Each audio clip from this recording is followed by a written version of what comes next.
നിയമസഭാ തിരഞ്ഞെടുപ്പിൽ 8 സീറ്റുകൾ നേടിയെങ്കിലും തെലങ്കാനയിൽ പ്രതീക്ഷിച്ച മുന്നേറ്റമുണ്ടാക്കാൻ ബിജെപിക്ക് സാധിച്ചിരുന്നില്ല.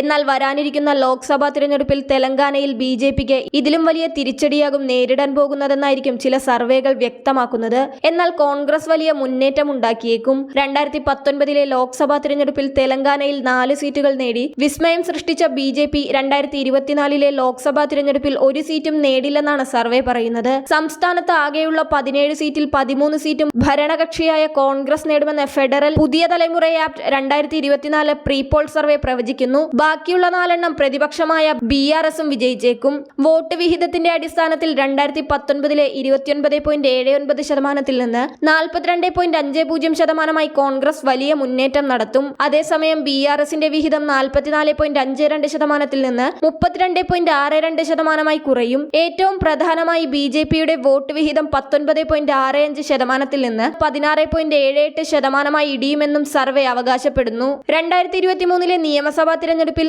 119 അംഗ നിയമസഭയിൽ 64 സീറ്റുകളിൽ കോൺഗ്രസ് വിജയിക്കുകയും സഖ്യകക്ഷിയായ CPI 1 സീറ്റ് നേടുകയും ചെയ്തു. BRS 39 സീറ്റുകൾ നേടിയപ്പോൾ ബിജെപി 8 സീറ്റുകൾ മാത്രം നേടി 3ാം സ്ഥാനത്തായി. 9 സീറ്റിൽ മത്സരിച്ച അസദുദ്ദീൻ ഒവൈസിയുടെ AIMIM 7 സീറ്റുകളിലും വിജയിച്ചു. 2019 ലോക്സഭാ തിരഞ്ഞെടുപ്പിൽ BRS 9 സീറ്റുകളായിരുന്നു നേടിയത്. ബിജെപി 4 സീറ്റുകൾ നേടിയപ്പോൾ കോൺഗ്രസിന് ലഭിച്ചത് 3 സീറ്റ് മാത്രമായിരുന്നു.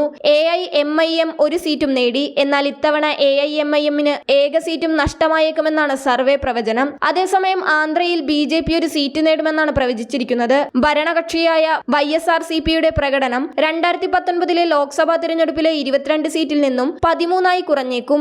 മറുവശത്ത് TDPയുടെ പ്രാതിനിധ്യം 3 നിന്ന് 11 ഉയരുമെന്നാണ് സൂചന. വോട്ട് വിഹിതത്തിന്റെ അടിസ്ഥാനത്തിൽ YSRCP 32.81%, TDP 31.49%, BJP 11.70%, കോൺഗ്രസിന് 5.72% ലീഡ് ചെയ്യുമെന്നാണ് പ്രവചനം.